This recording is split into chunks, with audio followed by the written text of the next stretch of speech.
Bonjour tout le monde. Vous m'entendez bien? Yes, good. Merci pour l'introduction. Mon nom est Joniel Gagné-Lorrain. C'est une présentation que je pense qui va être super intéressante parce que PKI, c'est pas un sujet qui est énormément présenté à l'intérieur des conférences de sécurité. Je pense que c'est un sujet qui mérite d'être discuté un peu plus. Puis je voulais faire part un peu d'une réflexion que j'ai eue dans la dernière année suite à certains travaux euh, dans mon emploi. Et ça va comme ça. Donc, mon nom, Joniel Gagné-Lorrain. Je suis un professionnel de TI depuis maintenant 10 ans et je travaille aussi depuis maintenant 10 ans chez Square Enix Europe, qui est une compagnie qui fait des jeux vidéo. En sécurité officiellement depuis 3 ans, mais je m'intéresse à la sécurité informatique depuis maintenant beaucoup plus longtemps. J'ai accès depuis 2010. Je suis un Certified Ethical Hacker et aussi un gamer dans l'âme et au travail. Donc, peut-être que certaines personnes dans l'audience qui n'est pas tout à fait, qui ne connaît pas vraiment c'est quoi un PKI ou un PKI et qui se demandent un peu qu'est-ce que ça fait dans la vie. Et non, on ne va pas parler de piqué sous banne aujourd'hui, ce n'est pas un talk sur le hockey. Désolé s'il y avait de la confusion. Bon, on parle bien sûr de Public Key Infrastructure ou une infrastructure de key public. Euh, Cette infrastructure-là fait la gestion de certificats, fait que ce soit la création, signature, révocation, le cycle de vie des certificats. Il va y avoir deux types, soit le public, qui est une autorité de certificat ou un CA. On peut penser à DigiCert, Microsoft, Google.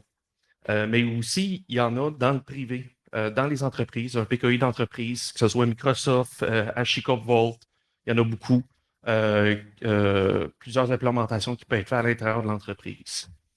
Et il y a plusieurs types de certificats, trois majoritaires certificats d'encryption.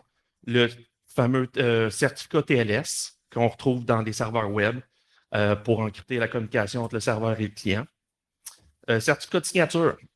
Ça pourrait être, admettons, DKIM, pour donner peut-être un exemple, qui est un protocole de protection d'envoi de courriel, où est-ce que le courriel ne sera pas encrypté en lui-même. Le contenu n'est pas encrypté, mais il y a une signature qui est ajoutée pour s'assurer que de la provenance, en fait. Et le courriel est signé par le certificat privé et le certificat public se retrouve dans le DNS et va être cherché par le receveur pour confirmer que c'est bien un courriel de la source. Et il y a les certificats d'identité. Finalement, ça remplace le nom d'utilisateur, mot de passe, que ce soit pour un utilisateur, un appareil. C'est là pour donner une identité de la personne ou de l'objet. Fait que ma présentation, je vais diviser ça en trois parce que je vais présenter certaines menaces que j'ai identifiées à travers mon travail et donner aussi des solutions parce que je pense qu'il y a beaucoup de solutions possibles pour améliorer la sécurité d'un PKI. Et je veux terminer avec une petite partie sur la confiance parce que je pense que c'est super important. Puis on ne prend pas nécessairement conscience de comment la confiance est importante envers un PKI. Et ça va être la dernière section qu'on va voir aujourd'hui. Donc, si on commence par les menaces, la première menace que je vais identifier, c'est le vol de certificat d'identité.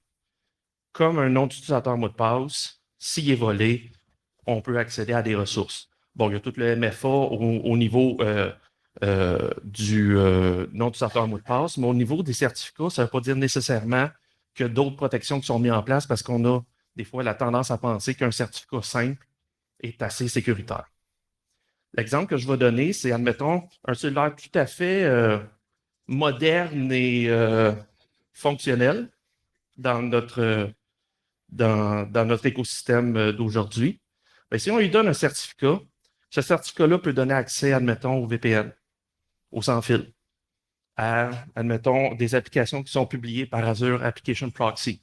Et c'est probablement le MDM, le Mobile Device Management, qui va euh, générer ce certificat-là au nom de l'employé pour identifier cet employé-là ou l'appareil vis-à-vis ces services-là. Mais si l'implémentation de ce certificat-là n'est pas bien fait sur l'appareil, ben, ça serait facile pour un attaquant de seulement prendre le certificat, l'installer sur son appareil et accéder au service. Et là, encore là, je vais mettre le bémol que ça va dépendre de l'implémentation. Parce qu'il y a des implémentations qui sont sécuritaires, mais il y a aussi des implémentations faciles qui ne sont pas sécuritaires. Si on parle de la menace numéro 2, signature des exécutables. Parce que, encore là, c'est quelque chose qu'on voit de plus en plus dans le marché.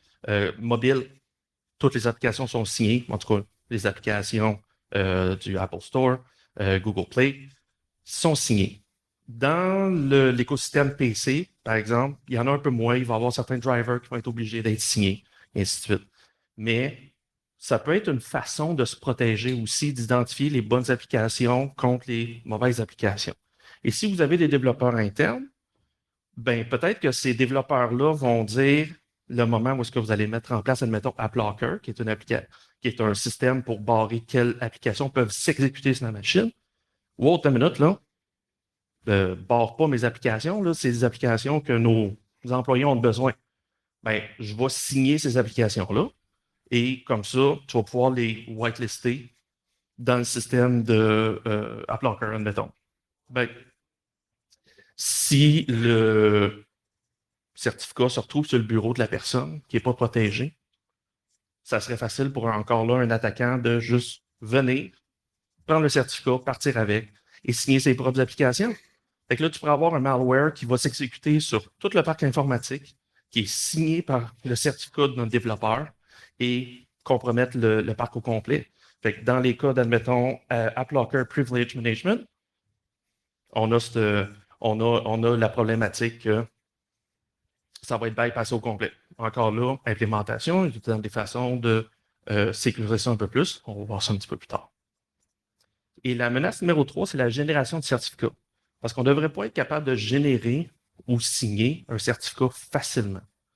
Là, on pourrait penser, admettons, à Let's Encrypt, qui est quand même un processus facile. Je ne sais pas si vous l'avez déjà utilisé, mais c'est un processus super facile pour j'ai un site web, je veux le mettre en HTTPS, j'utilise Let's Encrypt, et par magie, j'ai un certificat qui est là, qui est renouvelé à chaque 3 mois.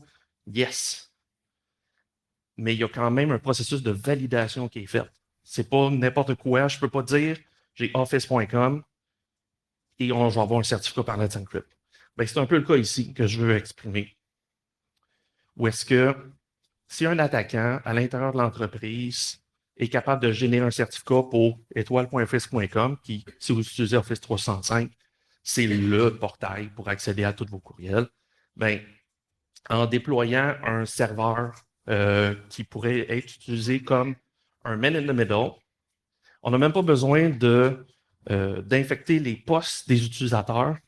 Automatiquement, tous les courriels passent là, on est capable de tout voir et l'attaquant est capable de regarder. Et on voit aussi que des technologies de sécurité comme le MFA ou la géolocalisation ou le behavioral peut être complètement bypassé par cette technique-là parce que ça vient de l'intérieur de l'entreprise, c'est une session autorisée par un employé, MFA déjà passé.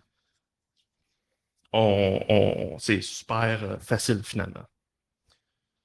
Donc, c'est peut-être grim un peu qu'est-ce que je viens tout de parler, mais il y a des solutions. On est capable de protéger. Première solution, et là je reviens à l'exemple de Let's Encrypt, où est-ce qu'on peut avoir des certificats de courte durée et d'avoir de l'automatisation. Ça serait facile, admettons, avec un MDM, on a un appareil qui a besoin de se connecter au VPN. L'utilisation typique, c'est 8 heures. Est-ce qu'on a besoin de générer un certificat d'identité? Ici, ça va être un certificat d'identité pour 3 mois. Ou est-ce que là, on donne une opportunité, si le certificat est volé, que pendant 3 mois, il peut être utilisé pour accéder à nos ressources? Non. Peut-être qu'on peut faire un certificat pour 9 heures, 10 heures, et que le lendemain matin, automatiquement, par le MDM, il y a un nouveau certificat qui va être généré pour l'appareil, pour que l'utilisateur puisse encore, là, de nouveau, réutiliser les ressources de l'entreprise. Donc, on donne une fenêtre d'opportunité aux attaquants beaucoup plus limitée pour accéder aux ressources, tout en ayant les utilisateurs qui sont capables d'utiliser le système sans devoir installer un certificat à chaque moment. On peut automatiser ça. La deuxième solution, c'est le Hardware Secure Module, ou HSM. C'est un appliance qu'on retrouve à l'intérieur de l'entreprise qui garde en sécurité les certificats privés. Puis généralement, le besoin qu'on va utiliser, c'est la signature de certificat. Donc, le PKI, fort généralement, l'intermédiaire va demander au HSM, j'ai besoin de signer telle information, voici les vérifications que j'ai faites, il y a un processus au complet, et ça va être signé et retourné à l'intermédiaire. On peut faire tellement plus avec un HSM comme signature de code, pipeline CI/CD. On peut faire dans le pipeline static code analysis, dynamic code analysis. On peut faire toutes les vérifications qu'on veut pour s'assurer que le code soit valide et bon, et après ça, signer automatiquement. Ça pourrait être aussi, admettons, signature de courriel, encryption de données. Il y a beaucoup d'opportunités avec un HSM de, euh, d'avoir des processus et de sécuriser ces processus-là le plus possible. Et je vais faire un petit parallèle au mobile. Dans les mobiles, on retrouve de plus en plus ce style de, de, de puces-là ou de système, comme entre autres iOS, c'est qu'est-ce qui est en arrière de Touch ID, qui est le Trusted Store, je ne me souviens pas exactement le nom, mais avec ce système-là, on peut aussi mettre des certificats à l'intérieur du mobile. Fait que quand on parlait du MDM à l'implémentation, on pourrait dire génère la clé privée à l'intérieur de cette enclave-là sécurisée, où est-ce que ce certificat-là privé ne peut pas sortir. Ça n'existe pas, il n'y a pas de chemin pour sortir. Génère-le ici, la clé publique, je vais aller la faire signer par mon routier, mon intermédiaire, et c'est comme ça qu'on va créer une session sécurisée. Mais la clé privée, elle ne va jamais sortir de cette enclave-là. Donc, c'est un peu ça le principe ici. Et la solution numéro 3, ça va paraître peut-être un peu bizarre, mais ce n'est pas une solution technologique. Un PKI doit reposer sur une politique et des procédures. Et la politique est l'affaire la plus importante parce que c'est ça qui va définir, par exemple, le cycle de vie de vos certificats. Qu'est-ce qui se passe de la création, de la signature, de la révocation, de la fin de vie du PKI au complet? Il va y avoir plusieurs contrôles aussi qui vont devoir être mis en place, administrative, sécurité opérationnelle, technique, parce que ces contrôles-là vont définir comment sécuriser, comment utiliser le PKI, dans quel contexte, et ainsi de suite. Et toujours à la fin, l'audit, parce qu'il faut tout le temps auditer, il faut tout le temps vérifier, est-ce qu'on fait vraiment la bonne chose? Est-ce que le système est aussi sécure qu'on le pense? Et là, bon, ça paraît un peu moins, mais en arrière-plan, j'ai mis des exemples de politiques réelles. Parce que les politiques de CA public, c'est des politiques publiques. On peut aller les voir, on peut les consulter et on peut les utiliser quand on a besoin de le faire à l'intérieur de l'entreprise, le modifier, l'ajuster. Et ça, on va voir ça dans ma section confiance. Parce que le PKI repose entièrement sur la confiance. On pourrait dire que la politique du PKI est le mode d'emploi. Comment est-ce qu'on utilise le PKI? La technologie, c'est le résultat final. Mais la confiance, c'est le cœur du système. Parce que si vous n'avez pas confiance en votre PKI, ça ne va pas vous donner beaucoup d'avantages de l'avoir. Et cette confiance-là est hiérarchique. Elle doit être haute en haut et elle peut être plus basse en bas. L'exemple, votre certificat root. Votre confiance doit être presque ultime parce que cette clé-là donne accès à tout en bas et peut générer tout en bas. Mais si votre certificat serveur se fait compromettre, ben c'est seulement ce certificat qui est compromis. Il n'y a pas d'autre chose, ça ne peut pas remonter. Et la confiance est variable et adaptable à l'entreprise. Là, je donnais l'exemple de Microsoft DigiCert et Google. C'est des politiques de 60 à 90 pages. On n'a pas besoin de ça à l'intérieur d'une entreprise. On peut aller un peu plus sommairement. Et selon le type d'entreprise, c'est une usine de fabrication, admettons, de papier toilette contre une banque n'a pas les mêmes besoins de confiance envers son PKI. L'usine de fabrication, peut-être c'est pour sécuriser les communications internes entre les appareils. Admettons du SCADA, si ça fait de l'encryption. Mais une banque, peut-être que ça va l'utiliser pour encrypter les données personnelles dans le SAN. Il y a 2 degrés ici. Fait qu'il faut faire attention là-dessus. Et quand je parlais que la confiance est variable, ça, c'est 3 CA publics qu'on a tous et chacun à l'intérieur de notre browser, de notre système d'opération, qu'on trust, qu'on a une confiance. Les autres sont à l'intérieur de notre Trusted Root Store. Mais savez-vous qui d'autre aussi est là? Le Hong Kong Post Office. Je ne sais pas vous autres, mais j'ai un peu moins confiance. Et en voici un autre. Le JPKI. C'est le gouvernement de Taïwan. Le gouvernement de Taïwan. J'ai encore moins confiance. Parce que ça veut dire qu'un gouvernement peut générer n'importe quel certificat. N'importe quel certificat. À n'importe quel moment. Oui, ils ont une belle politique qui dit qu'ils ne vont jamais faire ça, et ainsi de suite. Qu'est-ce qui garantit? Rien. C'est la confiance qu'on a envers ces entités-là. Et je suis sûr et certain que Mozilla, Google, Microsoft regardent peut-être un peu plus eux autres que DigiCert.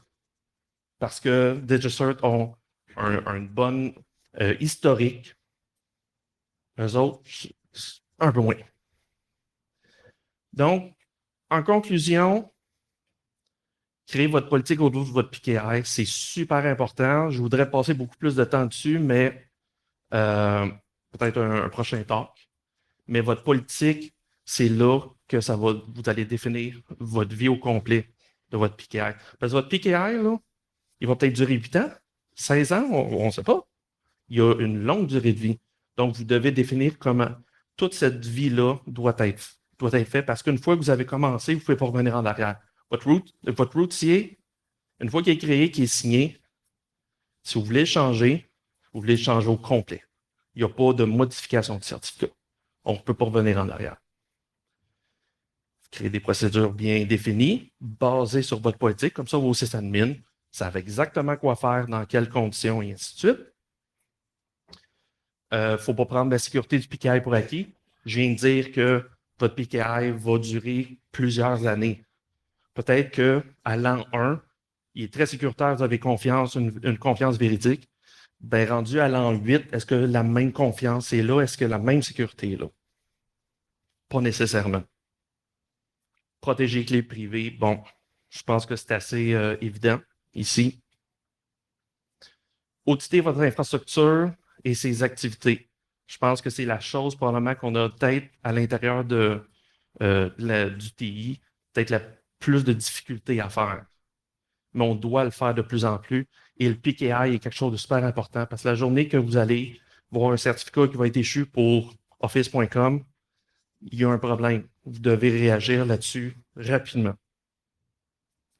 Et votre niveau de confiance avec votre PKI dictera le degré de sécurité de ces certificats. C'est quand on dit qu'il y avait une hiérarchie de certificats et de confiance. C'est exactement ici. Et je vais vous laisser ces mots. Un PKI protège les communications de votre entreprise, identifie vos employés et signe vos applications. Ce sont beaucoup de secrets qui reposent sur la sécurité d'un système.